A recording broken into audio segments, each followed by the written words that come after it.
Hello, Stock Fox family. I'm Stock Fox, and welcome back to my channel. Well, today we're going to be discussing Mara and Riot and whether or not you have decided to sell. Is it time to sell Mara and Riot based on everything that is going on in the news cycle here around cryptocurrency, especially within the last 72 hours? And why exactly would we even be considering selling Mara and Riot? Well, we're going to dive into that here in just a moment. Before I go any further, I would like to thank all of my subscribers out there who currently subscribe to my channel and who watches my content when I put it out. I am greatly appreciated. Thank you so very much. For those of you who are watching the channel for the very first time, please do consider liking and subscribing, and please do take time out to hit the like button. It helps with the algorithm, and it helps to grow a small channel like this. For those of you who would like to support the channel, there is a button down below that says thanks on it. You can click there and consider sending a super thanks. Now, let's dive into why Mara and Riot is basically considered important regarding the gentleman by the name of Sam Bankman-Fried. Who exactly is Sam Bankman-Fried? Well, we're about to get ready to touch bases on that right now. The gentleman right here is Sam Bankman-Fried. Sam Bankman-Fried is the owner of FTX, which is basically another crypto exchange marketplace where you can basically go and buy your cryptocurrency, very similar to that of Coinbase. Okay, Sam Bankman-Fried has been in the news a lot this week. Now, why has he been in the news? Well, I would love to say that he's been in the news for something really, really good, or he's done something great. But unfortunately, Sam Bankman-Fried has taken time out of his busy schedule to run his company in the ground, along with that of the stock, along with the stockholders and those who also have their investments on that exchange. I'm being very frank and very blunt about that because those are my feelings. You're going to hear a lot about what I think about Sam Bankman-Fried and exactly what he did here in just a moment. But before we get into that right there, let's take a look here and let's do a little backstory on Sam Bankman-Fried. Here it says here on Wikipedia that Mr. Fried here was born on March 6, 1992 in Stanford, California. Now, Mr. Fried here basically is a well-educated man. And when I say well-educated, I went to college. A lot of you out there who may have gone to college, but Mr. Fried didn't go to just any college. He attended Massachusetts Institute of Technology, which we all know to be MIT, right? It is the upper echelon of those with big brains, right? Those people out there who are super smart. So this is who we're talking about when we are talking about Mr. Fried. Not someone who is not knowledgeable, someone who is lacking in intelligence. No, Mr. Fried is a very, very smart individual. And I'm giving you the backstory on this because it's going to play a major factor as we move forward here. So let's take a look here. Now that we know a little something about Mr. Fried, let's take a look at some of the articles here. Here we're looking at, it says, crypto billionaire Sam Bankman-Fried blames himself for the FTX collapse and admits, I'm not going to say the word, but you can see it there on the screen, that he really messed up pretty bad here. Let's go ahead and read just a little bit further here. It says FTX Sam Bankman-Fried tweeted Thursday morning that he was sorry, admitting that he blanked up and should have done better. Sorry. Sorry is something that a kid says, you know, to his parents when they've done something wrong. You know, basically they got a bad grade on a paper. I'll do better the next time. Not what you would expect from a MIT graduate, right? He didn't face the cameras. He didn't face the music. He didn't step in front of a podium and spill his guts out to the American public out there and basically say, look, I lost all of your money, get over it, right? He could at least said that. You know, would have probably respected him a little bit more.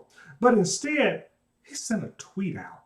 He tweeted it because, you know, now that I think about it, that is kind of the way that, that's the new age that we're currently living in. Just tweet it. You know, I just ran this $34 billion company in the ground in a matter of months, and I was asleep at the wheel, and I lost all your money. get over it, and hey, have a good day, right? That's almost kind of what Mr. Freed did here. All right, not exactly, but it's one way of looking at it. Now it says the post comes as the one-time hero of the crypto sector is begging for billions of dollars to stave off bankruptcy. This is how fast Mr. Freed has come, right? And I'm going to show you exactly how fast we got here. It says it says I should have been communicating more. I'm sorry, I should have been communicating more recently. It wrote Mr. Freed, or transparently. It says, my hands were tied during the duration of the possible Binance deal, which we all know now that he had reached out to the CEO of Binance. They had an agreement here where Binance was going to take over FTX. But Mr. Freed didn't tell the truth. He didn't give the owner of Binance all the information, right? Well, that guy's a little bit, he may not have gone to MIT, but he's pretty smart. And they also would have to do their due diligence before they just hand over billions of dollars to Mr. Freed and bail him out of this situation, right? So it says, I wasn't particularly allowed to say much publicly because of course, it was on me that we ended up here in the first place. He's taking full blame for this by saying that he's sorry, right? But he's also given himself an out as to, we're here because I couldn't say anything because I had a deal, and if Binance hadn't bailed out on me, you know what? We could have saved the company, right? So let's scroll down here and read a little bit further. And it says right here, it says Bankman-Fried tweets on Thursday that I'm sorry. He seems to be sorry about a lot, but this is the part I'm getting to here. It says the post comes as the one-time hero of the crypto sector begs for billions of dollars to stave off bankruptcy. It has been a swift fall from grace for the FTX company this week and CEO. It says the exchange was valued at some $32 billion, but now Freed is again looking for someone to backstop FTX after his rival exchange Binance pulled out of the deal. I wonder why they pulled out. Well, I think it's pretty simple. Mr. Freed is not known to tell the truth. That's one of the reasons why they would have pulled out. Let's take a look here. He said that on Sunday that the exchange saw roughly $5 billion of withdrawals, which he called the largest by a huge margin. Why would people make a run on a bank? Why would investors all of a sudden just start pulling their money out? It may have something to do with the whisper out there that you are broke and you don't know how to run a company. First of all, it starts there, Mr. Freed. Okay? So all of this beginning to peddle, this theory out there that if they hadn't pulled their money out, somehow I would have been able to manage the situation a little bit better, and that would be a better outcome. Well, that's one way, I'm sure that's how he's looking at it. Now, it says right here, it says, by Wednesday, Bankman-Fried told investors that the company was facing a shortfall of at least $8 billion and needed emergency funding, according to the person familiar with the matter. Let's take a look at this right here.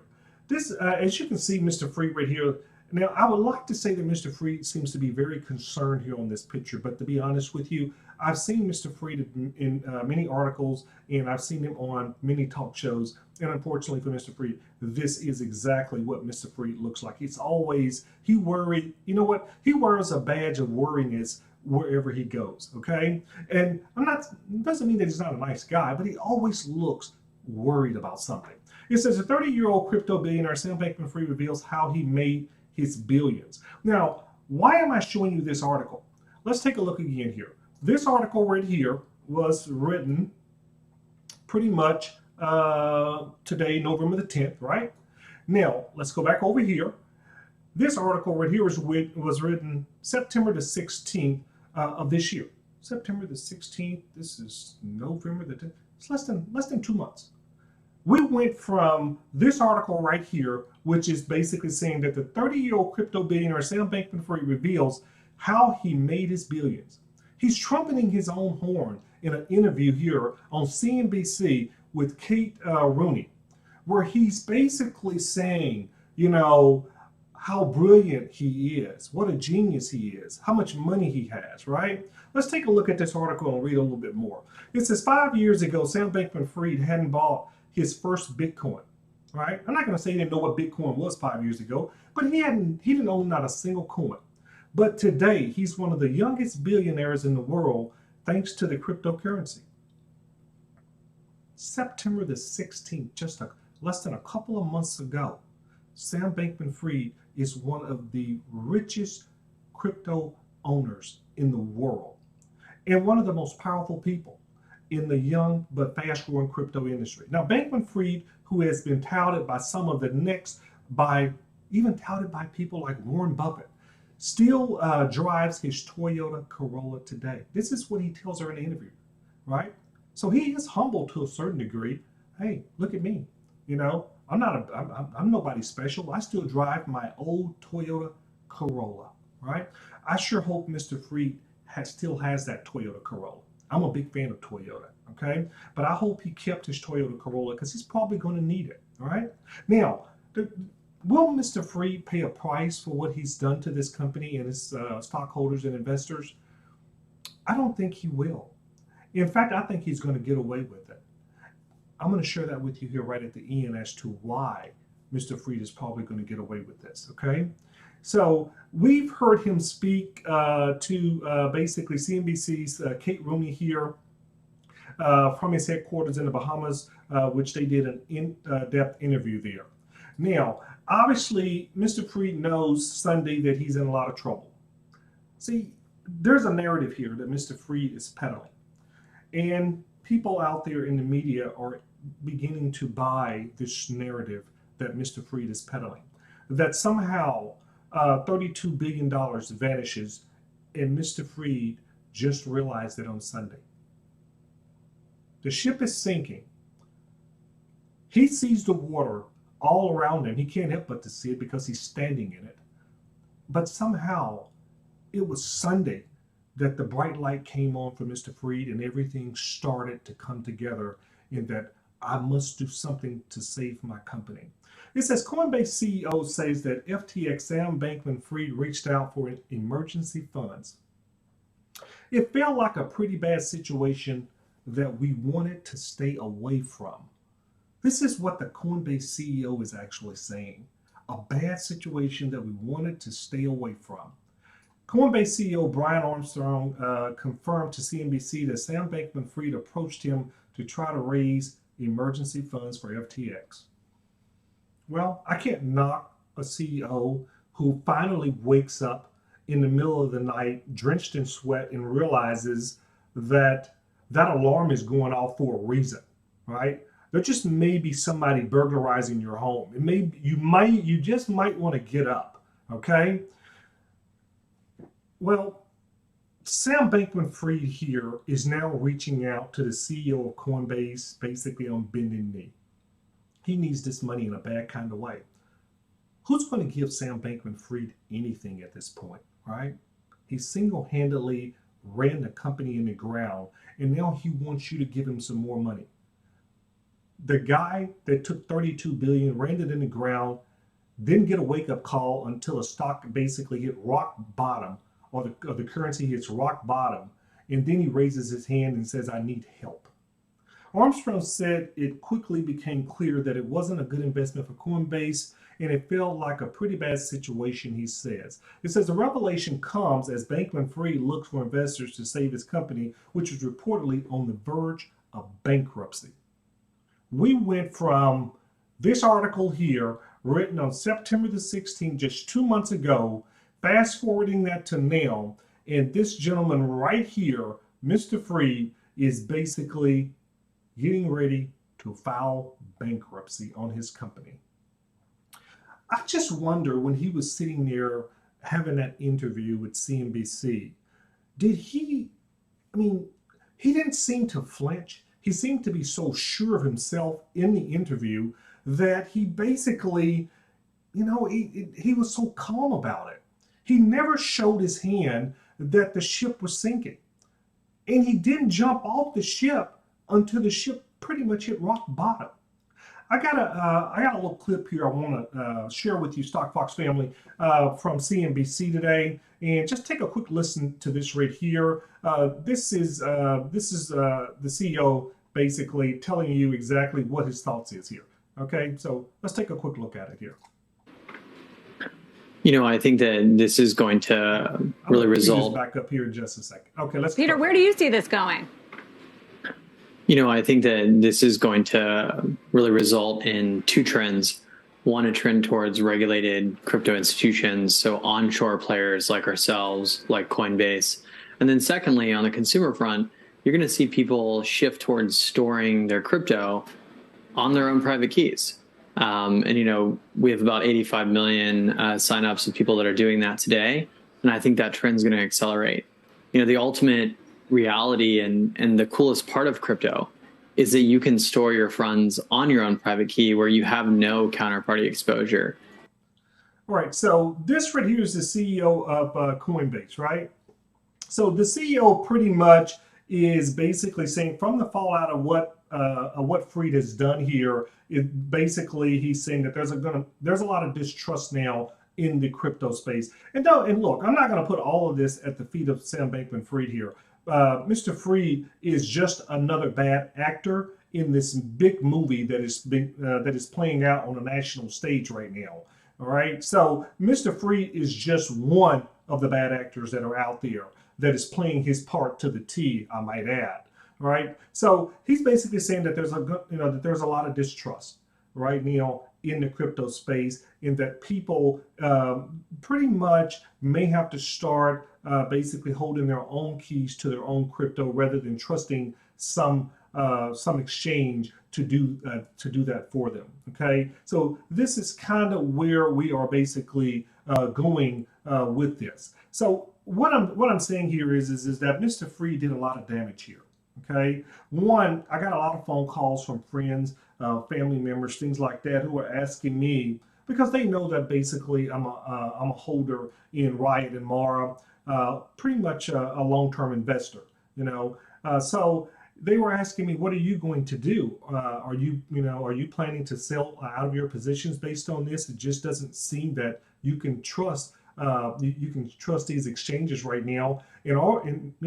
Are there going to be any regulations coming down the pike regarding this? My answer was very simple. Yes, I am an investor.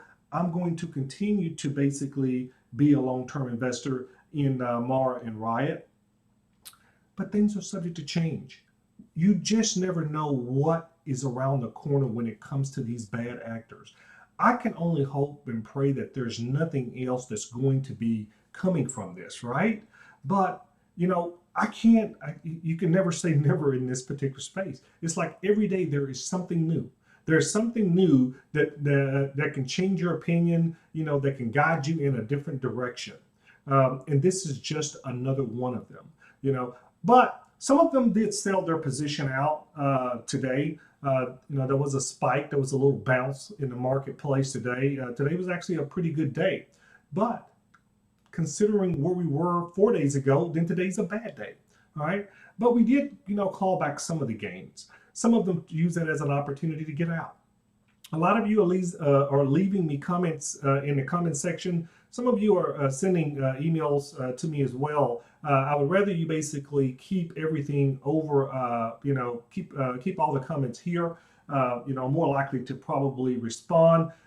As most of you know who subscribe to my channel, I'm really good about responding. I just basically like the dialogue. I want to know exactly what people are doing, what their thoughts are, and how they are trading. I will say this right here, even though a lot of the retail investors out there, are having a difficult time right now when it comes to whether to stay in or get out of the marketplace. And I totally understand where you are right now because I'm a retail investor just like you. And trust me, it's tough. It's tough when you see your hard-earned money just gets thrown out the window because of a bad decision that someone else made. You probably, like me, don't even have any currency on FTX's exchange, but you're still affected by the decision making because it's such a big backlash and a blowback behind what transpired here. Now, I will say this right here.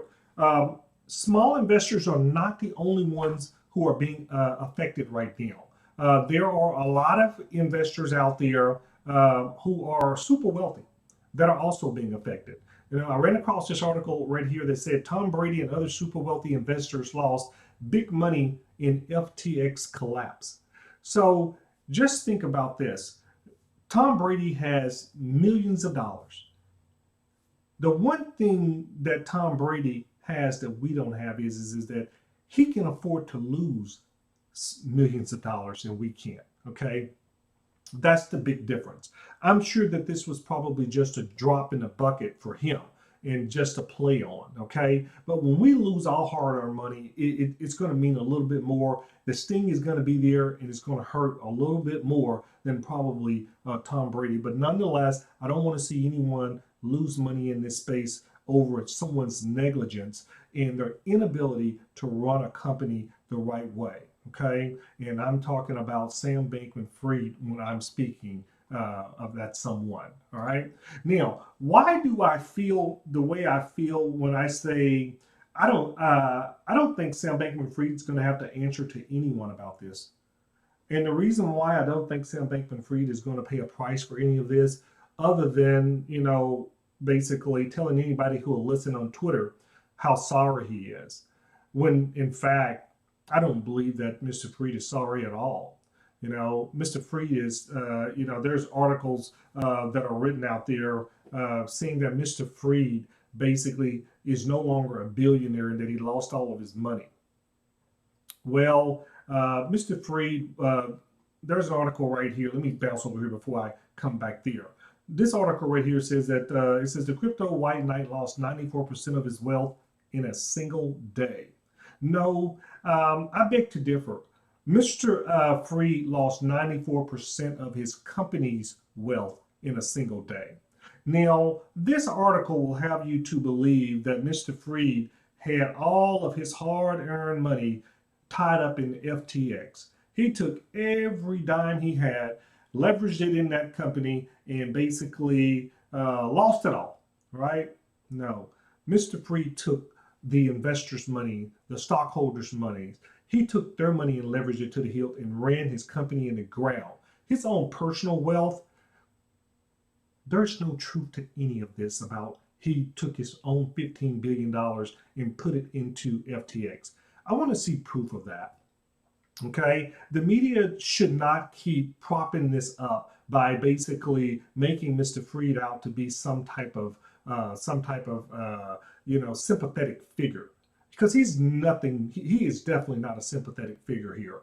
Retail investors who he's cost tons of money, and the people who invested in FTX, those are the sympathetic figures. Those are the people that I have empathy for. I do not have any for Mr. Fried. Here in this article, it says Sam Bankman-Fried, the crypto entrepreneur known for providing financial lifeline to struggling firms in the industry, is now in need of a bailout himself. It says Bankman-Fried, widely known as SBF, Sam Bankman-Fried, started this week firmly in the realm of billionaires.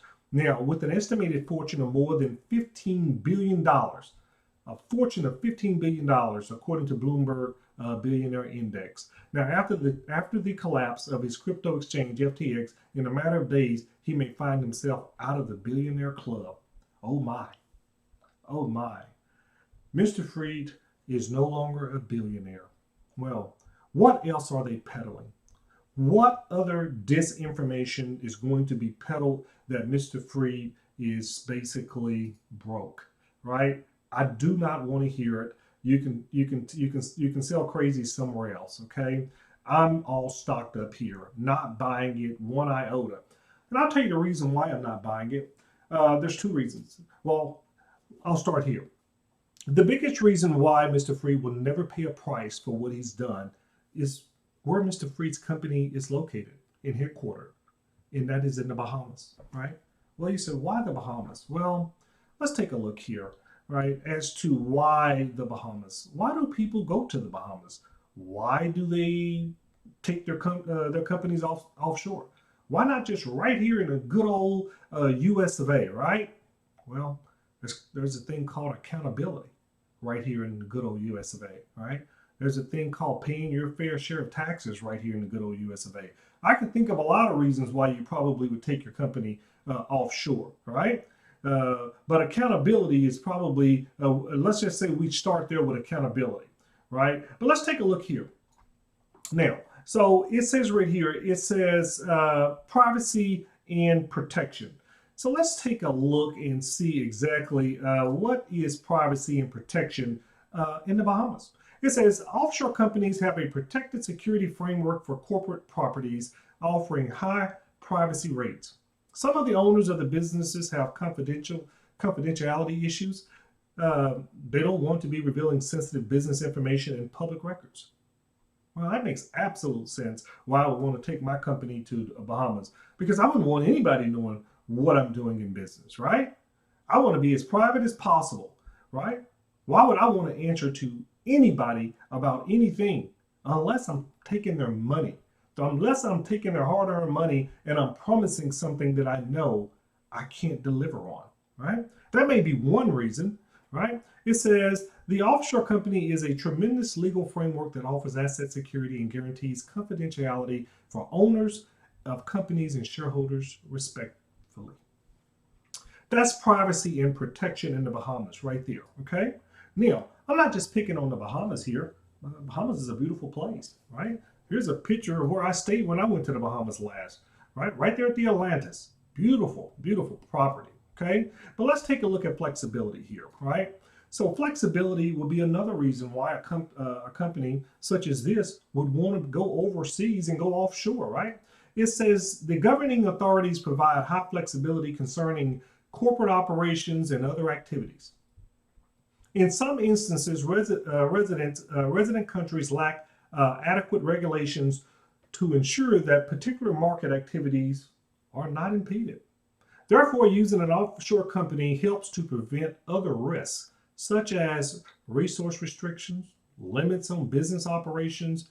Says the government of the Bahamas grant concessions and provide advantages to encourage foreign investors to come to the country, right? So you got flexibility, you got, you don't have to basically disclose information about your business. And if you just happen to run a company in the ground and take your investors' money, who's going to hold you accountable? Who's going to drag you into a courtroom and says you must pay back all of this money? Who's going to do that? Mr. Fried has already told us how sorry he is. He's already shared with us how sorry he is, right? We know that he's sorry. He told us about it, right? Look what he says right here. He says, in Thursday's tweet thread, Bankman-Fried said his number one priority by far is doing right by the users. To that end, he said the team is spending the week doing everything it can to raise liquidity. I can't make any promises about that, he said, but they're doing everything that they can, him and the team. And then he contradicts everything by saying, I can't make any promises about that. He said, but I'm going to try.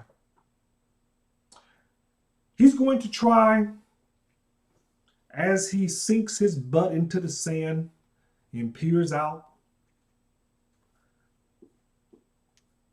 over the ocean. He's really going to be trying. No accountability. No accountability whatsoever. Do we need regulations? Is that what is coming to right now? We just need to, this space needs to be regulated so that basically we can get on with the business at hand of crypto reaching 100,000, growing to $100,000 a coin, and Mara and Riot basically, skying, setting new higher highs. I think that's where we are right now. I truly believe that that's where we are right now in this space. All right. We got some bad actors here. We got some bad chefs in the kitchen. All right. Got some bad chefs cooking food here, and what they're cooking up, we're going to be in trouble. All right. We may already be, but I'm optimistic. I'm optimistic that tomorrow's a new day. I'm optimistic that the sooner we get rid of all of the bad actors out of this space, we can begin to see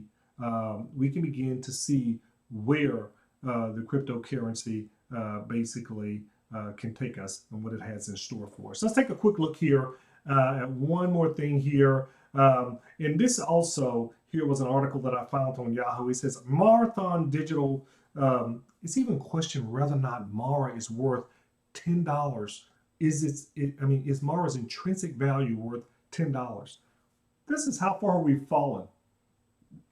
This is how far we've come, where we're beginning to question whether or not the intrinsic value of Marathon Digital Holdings is even valued at $10. Can you believe that? Can you believe someone would even have the audacity to write an article? The person who wrote that article must have lost a lot of money. Must have lost a lot of money recently on Mara. Okay? All right. I believe Mara is worth so much more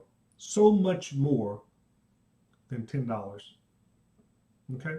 Let's take a look here. Marathon Digital right now at close of business here at $9.98. You can see here in a 5-day period here, we came tumbling down here from 11.28. And if I just go back 30 days ago, just to taking a snapshot here, was at 1476 back on October the 25th. You can see the free fall that the stock has been in, right? Obviously, the news from FTX, Sam Bankman-Fried, and it didn't help the company at all. We were affected by it as well. We'll continue to be affected by anything that happens in the crypto space, especially when it comes to Bitcoin. Okay, but you can see it started to rebound here today back to 998. Let's take a look here at Riot blockchain. Again, we have $5.42 here. We go back to, you can see the spikes here, the lows and the highs of the day, and the company pretty much has started to rebound. We bounced all the way down here to 486. I didn't pick up any additional shares down there. I looked at the situation on thousands of shares right now. I decided to take a pass this time. Normally, I would load up, when it dips down that far. I'm in a space right now where I'm sort of just standing pat, right? I'm not selling, but I'm not adding to positions at this time. That may change. I just think that we're in a crypto winter right now. I want to basically try to maybe push through this year and kind of see what we're like starting the first quarter of next year. Sometimes you just need to take a break from all of the nonsense, because we certainly didn't need that type of information that we got from FTX there. But nonetheless, I'm still holding long with Riot and Mara. If that ever changes, of course, I'll come back to you guys to let you know where I stand with that right there. But I'm going to say this right here. Before I go any further, I just want to say that anything I say is not a suggestion for you to buy, sell, hold, or trade any type of stock or crypto assets, okay, or cryptocurrency. You always want to do your own due diligence, your own homework. I bring content like this to you guys just to let you know what my thought process is. You may have a totally different outlook and a totally different thought process around what has transpired within the last 72 hours. Or this week regarding the crypto space. I always like to hear in comments down below if indeed you did sell. I'm always curious to know who's selling. So if you could share that information, and if you're holding long, or if you just have a question in general, please do leave a comment down below. I'm very optimistic about the crypto space. In the short term, maybe we still have some turbulent times ahead. Obviously today was a good day. I don't think that, that is something that's going to probably be sustainable just based on what I see. I hope I'm wrong, of course. Obviously when Bitcoin goes up, we all benefit from it inside of this community here. Once again, StockFox family, I do appreciate you allowing me the opportunity to come into your space and basically discuss something that is very passionate to me, and I'm sure that's also passionate to each and every one of you out there as well.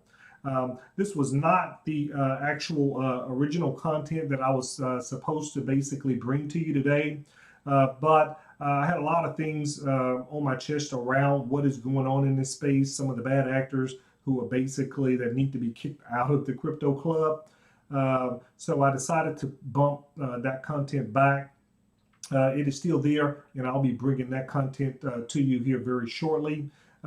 Please, if you got anything out of this right here, please do leave me a comment down below. Don't forget to hit that like button and again, subscribe to the channel, and I'll see you in the next video.